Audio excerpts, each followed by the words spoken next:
Ouais, mais c'est que c'est notre société qui est propice à ça.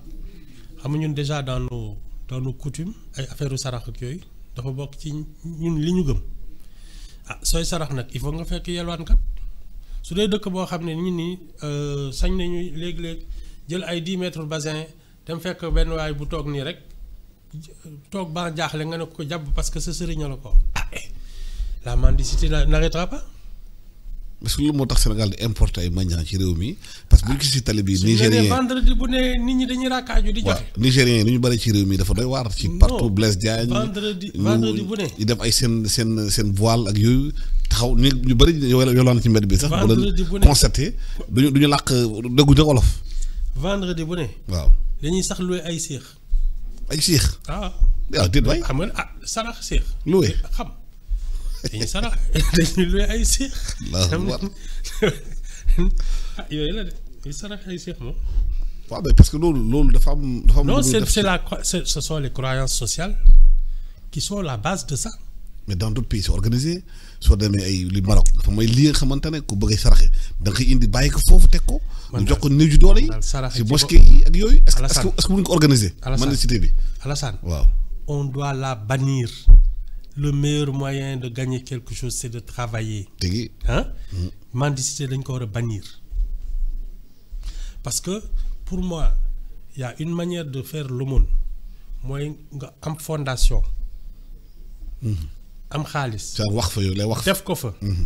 ñu ne par exemple telle partie du pays tel village wala yooyu ils ont des problèmes d'école d'hôpitaux ren agriculture bi xaw na doy waar il faut les aider à relancer leur truc man façon boobu le caritatif j'y crois ñii ay mag lañu ay yooyu de temps en temps nga jël ay médecins de toutes les disciplines yóbbu leen ñuy faj nit ñi loolu ci man c'est du caritatif.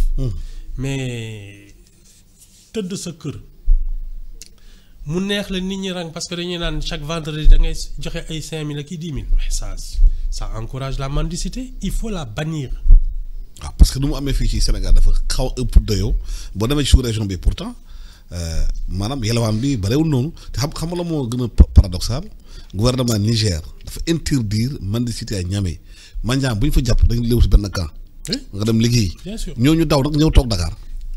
parce que ñun fii vendredi dañuy jëfur fii nii. vendredi ay saako ceeb ak ay paquet suukar ak ay piis ak ay ganaar ak yooyu la c'est tout c'est pas autre chose. am na aussi benn c'est une bonne économie. benn idée aussi bi premier ministre avancé mooy réactualiser le service militaire obligatoire. pour que ndaw yi Sénégalais yi jaar ci service militaire obligatoire. en tout cas le service loolu dafa nekk ci loi Sénégal déjà ba pare mosuñu ko appliquer. le service civique au moins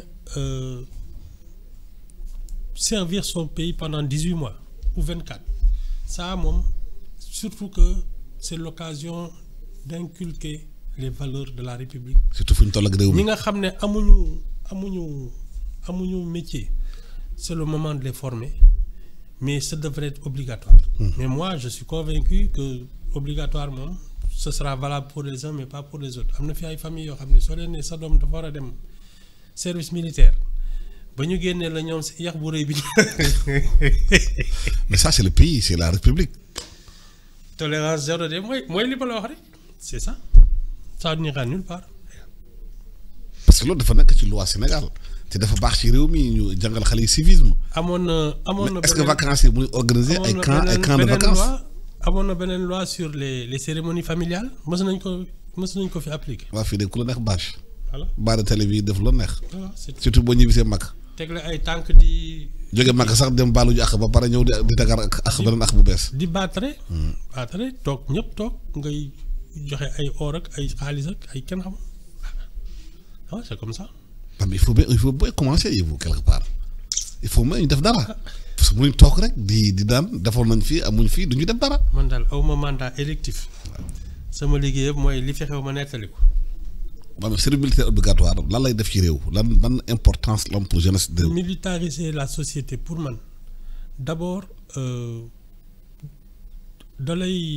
tu grandis parce que am na acte yoo xam ne soo ci demee pour jubbanti la ça peut être plus compliqué mais su dee dès le début te xam nga la fonction des internats à l'époque c'était un peu ça dañ lay dugal ci benn canevas mode de vie surveillance horaire sa heure yi 8 heures ba 18 heures ngay jàng avec des pauses ak yooyu xam nga c'est déjà la configuration du monde du travail nga tàmm di teel a tëdd di jàng sa kii di def say devoir ak yooyu da ngay xam li nga war a def ça c'était important et l'armée en plus inculque des valeurs supplémentaires sur le don de soi ak la patrie ak yooyu c'est encore beaucoup ça va plus loin mais c'est ça qu'on aurait dû multiplier depuis longtemps ay prytanée ay internat yooyu commencé na armée bi annoncé na benn prytanée militaire en Nder pour les filles il en faut dans chaque département benn école prytanée militaire ah oui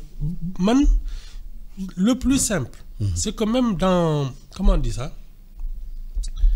les lycées publics là oui rétablir d'abord l'internat et ensuite les internes muy nekk une filière militaire par exemple ñu former xale yi dès le bas âge oui ci primaire ak yëpp la nu mu tudd les classes d'excellence qu'ils aient un régime militaire ñoom ci biir kii bi seen tenue seen yëpp ba pare je pense que on devrait de plus en plus confier la direction des établissements scolaires surtout les lycées yooyu à des militaires pour que au moins la discipline ak yooyu la sécurité booy di bañ traîner ci devanture lycée yi wala ci cours bi soo amulee kii doo dem permanence wala yooyu mais ça c'est des choses qu'il faut rétablir peut-être les militaires retraités mën nañu def liggéey boobu qui ont fait l'armée qui sont là qui peuvent servir encore on n'a pas assez de bras benn genre corps volontaire des anciens militaires retraités ñu mën a dugal ci école yi pour la gestion disciplinaire oui la gestion de la discipline